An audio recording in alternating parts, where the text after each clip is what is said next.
And all my days are numbered, but I have few regrets. It's too late for dreaming, but it's not too late to wish. Trade tomorrow for a ticket back. I could only have a way to do what's on my mind.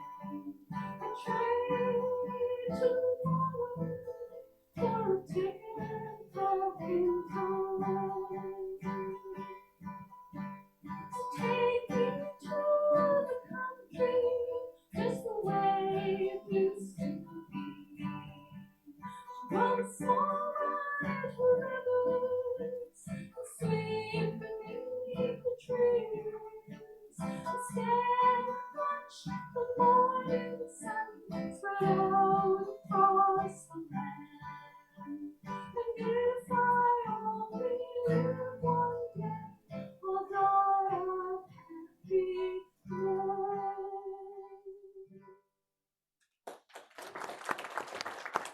Testing, testing.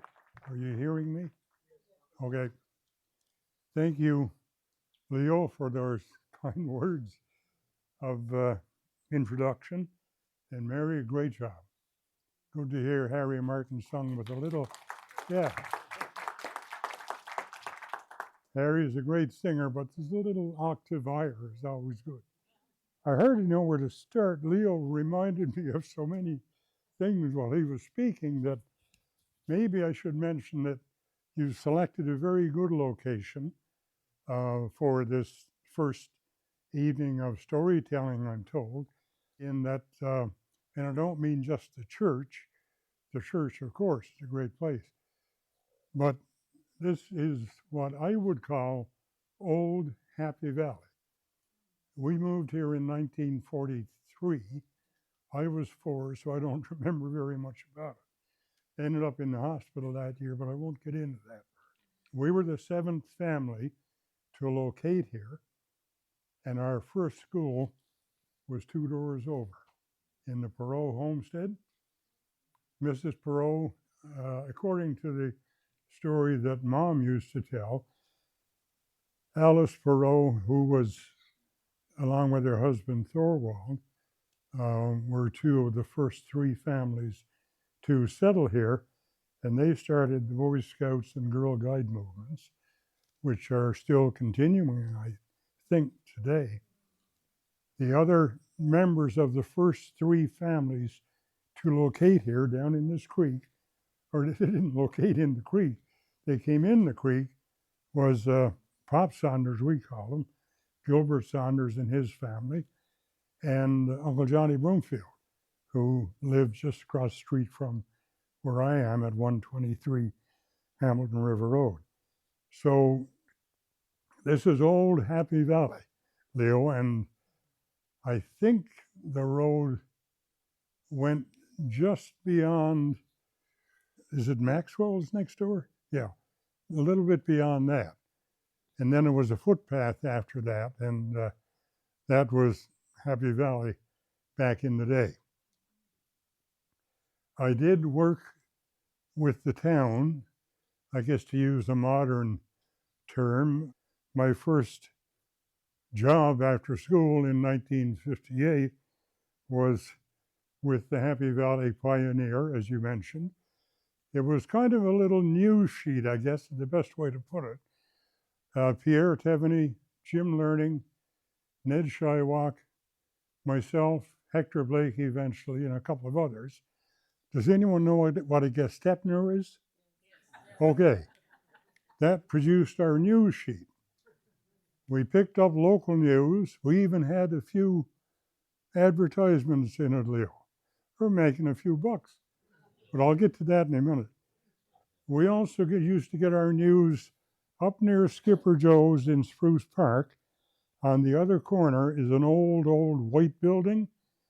That was Canadian National, I think is what it's called now. and they had a teletype system. So we'd rush down there from CBC and from the newspaper and get the news coming in on the telex and publish that on Saturdays. Now, you got a bunch of young fellows who don't know a thing about publishing news stories or anything else, working in a little shed, I guess is the best way to call it. I was the manager, for the lack of a better term, and my job was collecting all of this information, putting it together, and on Friday when Pierre, who was the only typist in our group, got out of work at 4 or 5, whatever it was, he'd come down to Grenfell Street, right across from where Kevin and Denise McLean live now, straight across, where Gary Broomfield's house is. And Ned Shywock used to occupy the land at that time. And we'd start putting the paper together. Does anyone remember the name Steve Michelin? Yeah, right next door is where he grew up. Lived in Labrador City for a long, long time, and eventually passed away, unfortunately. But anyway, Steve was the paper boy. And for a dime, he'd take an armload of paper and sell them for a dime, wherever he could sell them. And I won't go into all of the details of the first 6 months of operation. We came to the end of our fiscal year, the end of December, totaled up everything, and Pierre was married at the time to, she was Rosalie Misher. Thank you. See, I'm getting forgetful about some. I hope I'm being reasonably accurate with the rest of it. Anyway, they lived right next door to what used to be the Pentecostal church on Court Real. Court Real. It's now, I think, one of the Nunatsiawood buildings, I believe. When everything was all finalized, just a couple of days before Christmas, we went through. My pay was $25 a week, by the way, some of which went to Mother, because Father was pretty much retired by then. But anyway, we figured out our profits for the first 6 months. We had enough money to buy a turkey and all of the trimming for Christmas. That was it. Done. And turkey back in those days weren't all that expensive. But anyway, that was just the beginning there. I mentioned the first 3 families and the fact that our family moved here in 1943. Now, Leo made several comments about my being involved in this and involved in that.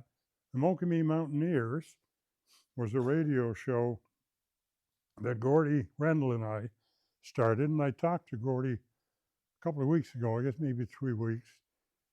I understand he's now in an assisted living unit somewhere in Nova Scotia. I'm not quite sure where. I'm going down in early December, hope to see him. So I got to find out where he is. But the radio station CFGB used to be a part of the Armed Forces Radio and Television Network. In 1963, it was converted or moved from the AFRTS to the CBC Northern Service. And Goudie Rendell was the first local person hired as an on-air person. An announcer operator is what we were called back then. I was working down on Commercial Street with the deputy mayor's, what would it be called? A mini Canadian Tire, I guess is the best way to put it. Automotive parts, outboard motors, a whole bunch of stuff.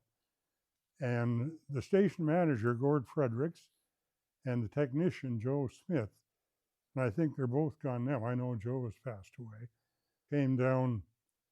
would come down occasionally to buy parts for an automobile or whatever. And one particular day they came there, and after they made their purchase, Mr. Fredericks said, why don't you come up to the radio station to do an audition test? I said, well, what's an audition test? Well, he said, we're going to give you a bunch of stuff to read, and we'll record you. And if it sounds okay and you want to, then we'll give you a job.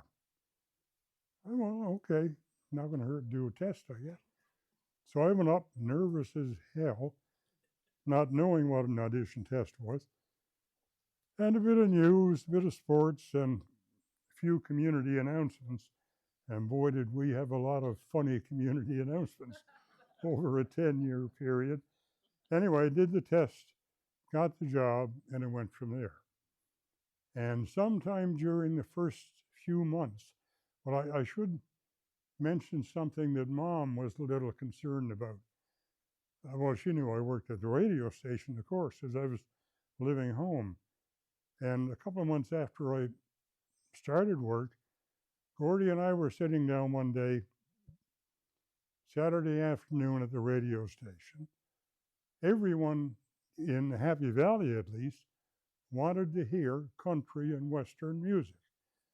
Well, okay, we used to play it for her. Well, Goudie got the idea that he wanted a 30-minute radio show Saturday afternoon, basically to play country music, maybe a few birthday messages or something. Always the weather forecast. Boy, if you forgot the give the weather forecast starting at 6 in the morning, you were in serious trouble with local people because they wanted to know. And what we found kind of funny was many local people, shall I say, older local people, like I am now, they wouldn't believe if one of the Canadian boys would give the weather forecast. If Joe and Goudie gave the forecast, they knew what they were talking about. So it was a lot of fun. And why don't I throw in one more? We, for a number of years, were the only two single people on staff, local people anyway. And as a result, come Christmas and Easter and maybe one or two other days of the year, holidays, other staff who worked there, family people, would prefer to have the day off. So Goudie and I were the designated workers come Christmas, come Easter, come whatever it was. Well, first Christmas, we got through it okay. I think Goudie signed on that morning into work at 5:30. I started the day shift, and everything went okay. But the next winter, the same thing all over again. And we said, this is not real good. Two young fellas, working all day, you get hungry after a while, right? And we had pretty good appetites then. Well, I still do, but I was slimmer then, let's put it that way. So we were doing a local noon announcement music show, and both of us, and we decided to make reference to the fact that we were both young single men, and all we had in the studio was a coffee pot, maybe a cup of tea. Boy, some red berry pie would be good, or turkey or something. And so help my God, two taxis showed up at the radio station with turkey dinners. And then the red berry pie, we couldn't eat all of it by the time it was all done. But anyway, it was a lot of fun. 10 years, and Goudie was doing this country thing, which is what I started telling you about. And we used to play around. I used to talk with what we called a local accent every once in a while. As a matter of fact, Mother, God bless her, she listened to the show that Goudie and I did for about 3 months. and she thought I was Horace, my oldest brother, as he spoke. And I'm told that some of the words that he used, I mean, they were right and proper words, but they were done in the old English style. And to simply illustrate that, his second wife, Vina, who is still alive, um, spelled Vena. Horace always pronounced it Weena. But had it been a W, it would have been Vina. So the V was a W and a W was a V. And of course, I was doing the same thing. And Mother couldn't figure what Horace was doing on the radio for 3 months.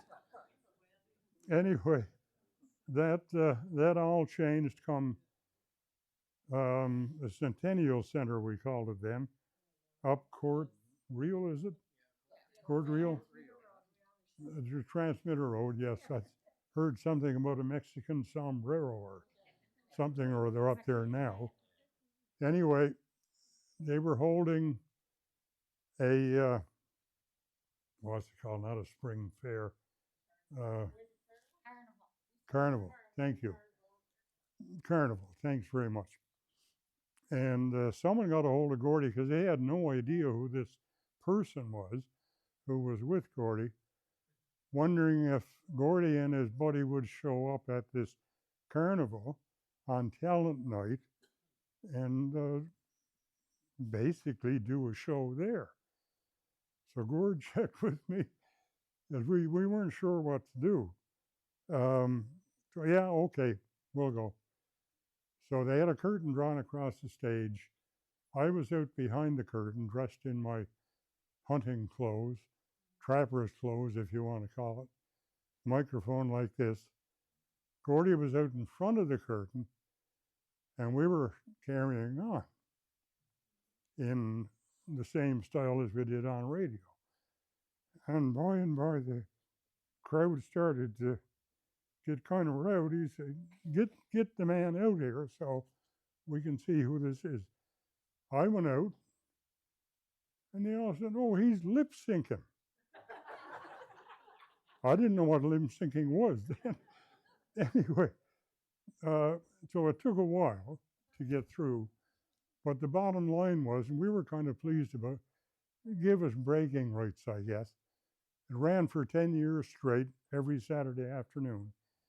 And Max Ferguson, his show ran 25 years out of Toronto, and we were the second longest one in the country. So we were quite pleased about that. I think one of the other things that, when you were speaking, Leo, that I thought about working with radio was in 1966, we were directed by the radio station manager to put together 52 half-hour shows called Labrador History. And the idea was that we would interview elders from all over Labrador, didn't matter where they were, Labrador City, Nain, down in the Straits, wherever they were. And we would we were told to put together a half-hour show, 52 of them, which would be played every week in 1967 to commemorate the 100th anniversary of Canada as a country and a nation, which we did. And we talked to an awful lot of people. Unfortunately, some of them were so old when they were interviewed that before we even got the show on the air, they were already gone. They just passed away. And but a great deal of really good historical information was in there. Them days has some of the tapes now, I think. But unfortunately, most of the tapes were destroyed. And were lost, which is too bad if anyone in the room has an interest in the history. And obviously you all do. I've got to share this with you, Leo. Again, um, I forgot what year it was, Leo, but a few years ago, you and I joined, I think it was Roll Comuxteo and Frank, and went up the river in this huge aluminum boat with a 115 horsepower motor on it. And all I could think about to begin with was uh, Dad, Horace, Uncle Walter, Uncle John, all paddling to their workplace, and Dad and Horace, to get to their trap line, had a 5-week commute in an 18-foot canoe. Leo and I went up to Grandfather Blake's place, Slackwaters, about 100 miles from here, I guess, in what, Leo, a couple of hours? A little bit more than that. And but it was a nice trip, because we got a chance to show Leo something that not everyone who have been on the river ever saw. And I only heard tell of it when I started coming down the river in 1989 with Horace. There was a place at Slackwaters. Edward, I think you saw it. I know your mom did, and there were some others. Um, Grandfather Blake used to store his main supply of food in a little cave, I guess you'd call it, in a sandbank, oh, just a couple of 100 feet from where his main cabin was. He dug a hole and then stored everything in, brushed it all in afterwards, so porcupines or other animals probably wouldn't go in there. And I guess he wrote his name and the date. And Hector Blake and I, my cousin Hector and I, tried to figure it out. We're not sure if it was a 1908 or 1914. One or the other is when he built that place. So it's well over 100 years old now. Of course, a lot of trees have fallen in now, and it's difficult to get in there. But I would say estimate, what, a couple of hundred different initials. There were 2 faces carved. I was going to get to that in a second. Oh, that's okay. That's okay. Quite all right. But there are initials from different people, because I guided on the river for 30 years, I guess. And there were always people from away. We'd take them in and they'd put their initials there. But the family was, initials were restricted to a certain place. All I got to say about the faces, they were carved by a trapper. I don't know who they were. And either Horace didn't remember or didn't want to say, I'm not sure which. But there's no way, as they were faces of either a wife or a girlfriend. And there was no way that either of these 2 ladies could be that ugly. It had to be the quality of the artwork. And the last time I was there, the clay is starting to fall away from there, so the faces are slowly disintegrating. And they're starting to look a little better, actually. But anyway, I'm sorry, there was a provision made for a question. Maybe I'll just pause there for a minute and see if there's a question or a comment. Where is Slackwaters? It's about 100. I'll describe it the way Grandfather Blake. About 120 miles upriver from Mud Lake. There's hardly a way to describe it other than calling it Slackwaters. It's up above the Menindee Rapids. Okay. Oh, it would be going upriver would be about 3 or 4 days paddle. By the way, you just reminded me that, yes, sorry, yes, yes, yeah.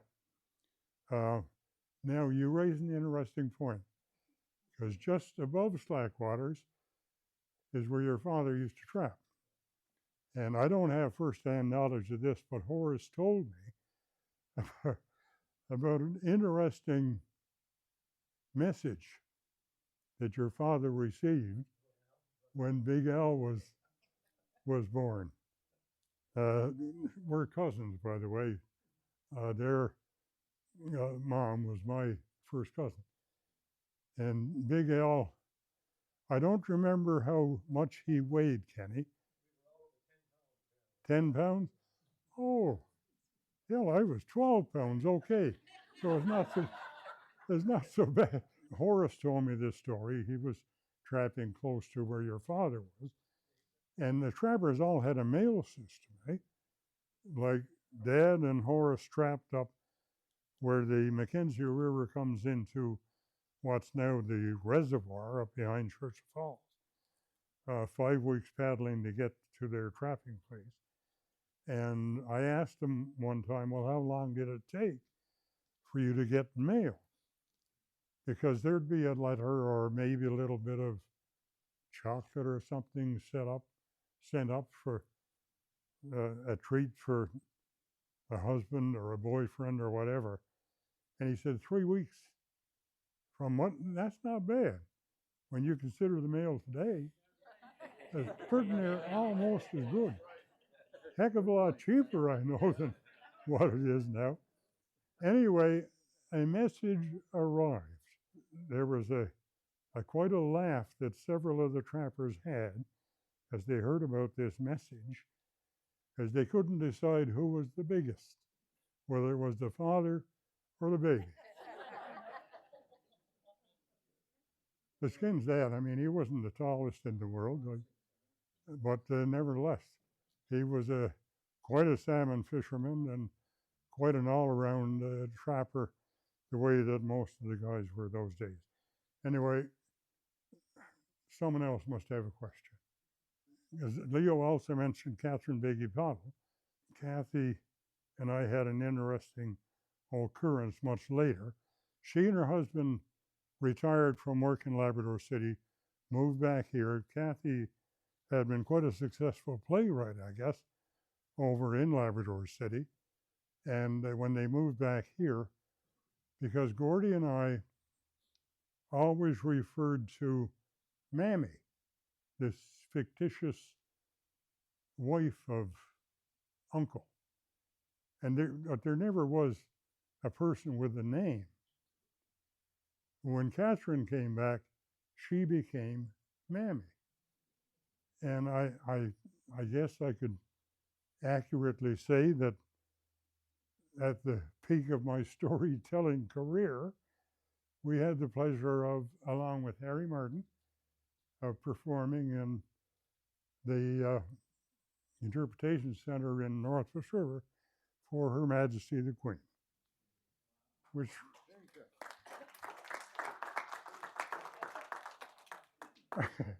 I can only assume that she understood what we were saying. Anyway, we had a great time. She had a great time. But I'm still not really fond of what's the tea she drinks? She used to drink. No. Tea. There's a brand of tea. Earl Grey. Yeah, not my favorite tea. But anyway, any other questions, comments? I guess I should tell a story. That's what I was hired to do, right? Two of my favorite storytellers were Uncle Wallace McLean from Mud Lake, my wife's grandfather, and Uncle Willie Bakey from down Sabasquasho, I guess it was, Northwest Islands. They say that he was so good at catching rabbits. They used to haul up their motorboats in the fall, right, and support them with sticks and so on for the winter. And the story I heard, I'm assuming it's true, because whoever told it said, upon my soul, after at the end. So it had to be true, right? That he'd fill that motorboat full of rabbits every winter. And if you wanted one, help yourself and go on. Anyway, they were master storytellers, along with some other people, but they were always trying to outdo each other, which was a common thing, I guess, back in the day. I mean, you had to entertain yourself somehow or other, and they were continually talking about who had the best leader in the dog team. And I guess one spring, Uncle Wallace decided to go down to Northwest Islands and spend a couple of nights with Uncle Willie and Aunt Maggie, I guess, was it? Yes. And we sort out this thing about who had the best leader, dog team. So we spent first night, and there was just general yarning, no great competition yet. But he did, Uncle Wallace had a good reason for going down. I mean, they used to get as many seals as they could for food for themselves. That was part of it. And for the dogs and the skins for footwear and so on. Got to Uncle Willie's house, and the first night went fairly quietly. Next day, Uncle Wallace said, all right, Willie, I'm going out on the bay now.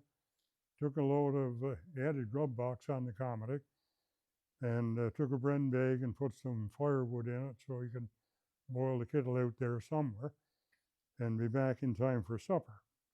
Well, he got out in the middle of the bay, and he had 2 or 3 seals lashed to his Commodore. Uncle Wallace liked to smoke his pipe, black beaver tobacco, sold by the Hudson Bay Company. And he boiled the kettle, and sitting up on the Commodore box with his cup on the box and his pipe in his mouth, beautiful sunny day, as I'm sure all of you have seen on Lake Melville with the Mealy Mountains in the background, and it's just a great place to be when the weather conditions are right. But he was almost finished his pipe, and it was starting to get a little chilly or something. He turned around and looked back up the bay, and here was a wall of snow coming, pure whiteout. Now, he's about 15 or 18 miles from Northwest Islands, and he had to get in out of it. So he stoked his pipe up again, turned the dogs around, and he told his leader to get back to Uncle Willie's. This is his story now. I'm not making anything up here. And he took off, and the wind hit, blowing a gale and complete whiteout, heading in north as far as he knew from the direction where he boiled the kettle, and going and going and going. He smoked his pipe dry and was too dirty to refill it and have another one. So he was going and going, and he couldn't see the dogs. Well, the closest ones he could see, but he couldn't see the leader. It's on a fairly long trace because of the thick snow. By and by, he was sitting back onto the wind, sideways on the Commodore, wind blowing this way, and the Commodore stopped. Well, he didn't know what to do. First, couldn't see the dog, could see a couple right close. But he grabbed the trace that he thought was hooked up to the leader and followed that hand over hand. And he was telling Uncle Willie the story, going hand over hand, hand over hand. He said, Willie, I got the best leader you ever want to see. And Willie said, why is that? He said, when I got to the dog, I stepped in your porch. So this is the kind of stuff that Gordy Rund and I had the pleasure of collecting for 10 years, and you couldn't ask for better entertainment. At least we couldn't. That's the way we looked at it. Did you ever grow up with a Gilbert Saunders? I did, yes. Did you want to hear about him? Yes, Gilbert Saunders, Pop, we always called him, was one of the first settlers and lived, let me see, your mom, Perot, and Pop Saunders then, right. 3 doors over is where they built their home. A little bit of, I don't know if any of this is true or not, but I'll tell you. Christmas.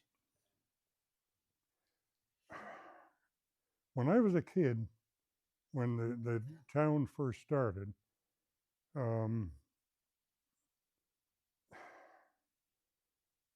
it was difficult to get hardly anything.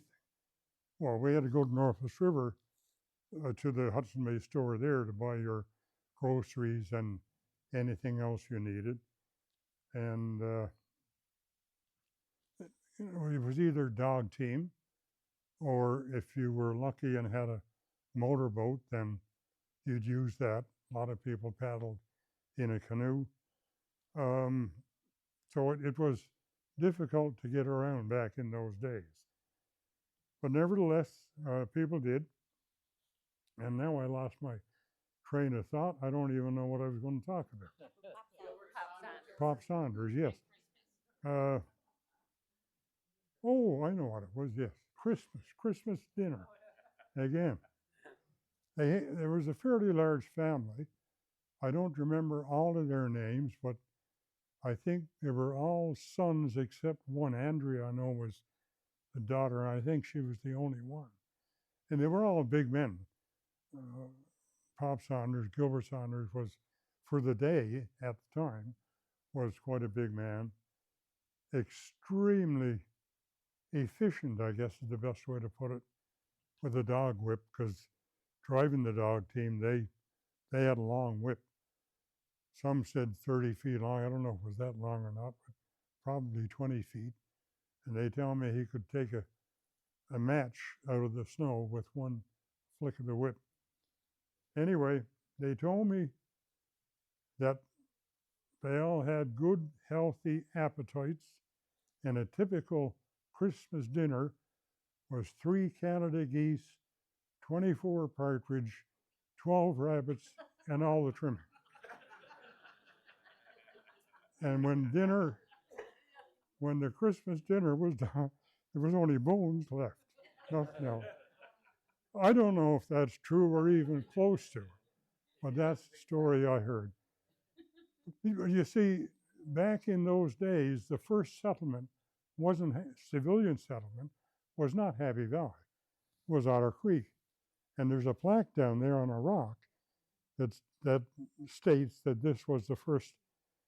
Now, before that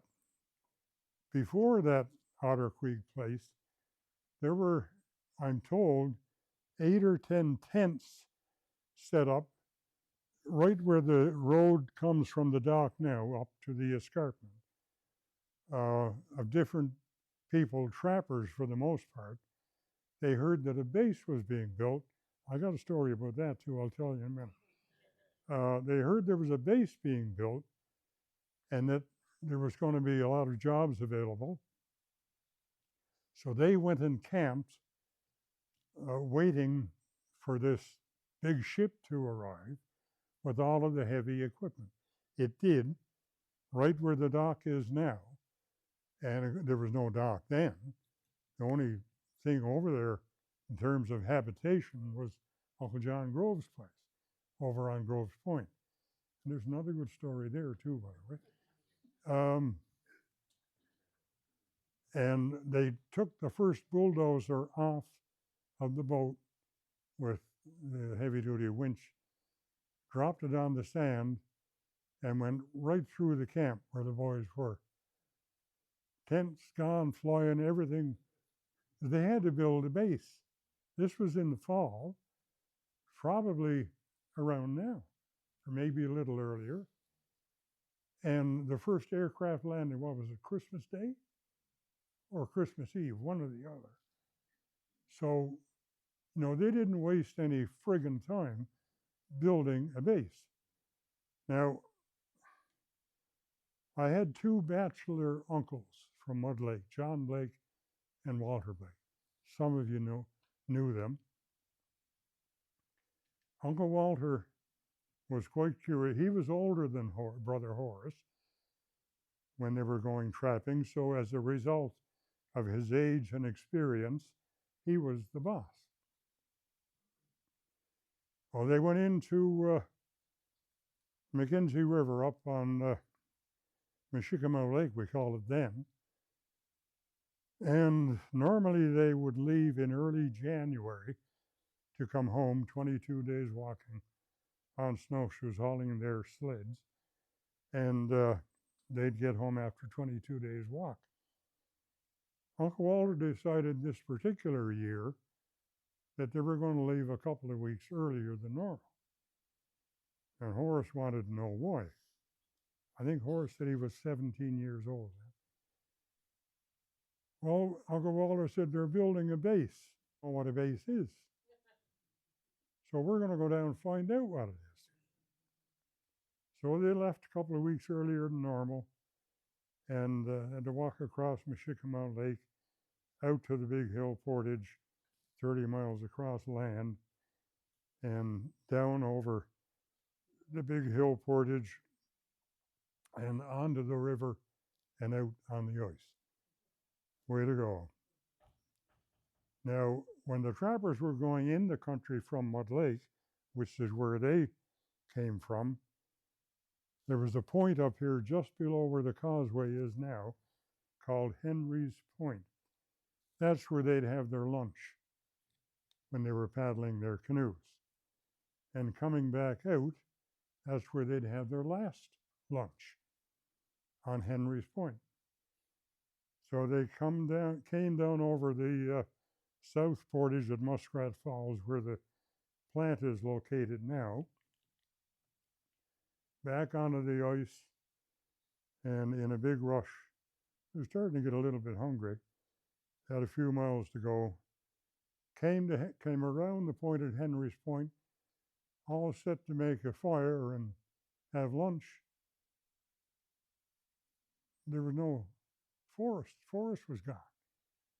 There were trucks, buildings, workers, men all over the place working, and they didn't understand what was happening. Turns out the guy who was in the mess hall, they had 3 wood-burning stoves, and the whole camp would come to the mess hall to have their meals. So it was a fairly large place, and this was one of the old-time trappers who was taking care of the firewood and keeping the fires going. And he saw the boys come around the point, and he knew what they were there for. They were going to boil a kettle, they thought. And of course, he came running out. He wanted the news from in the country. But he also knew what was going on at the camp, so Uncle Walter, the two of them sat down and they started their yarn.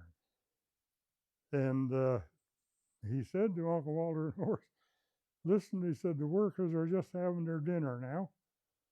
And after they're all done, the cook is from Nova Scotia. He wants to talk to you folks. So you're going to have to come over to the dining hall and have dinner with the cook. Okay.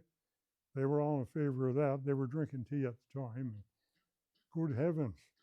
He had tailor-made cigarettes. I mean, they were right into the glory there then, instead of black beaver tobacco.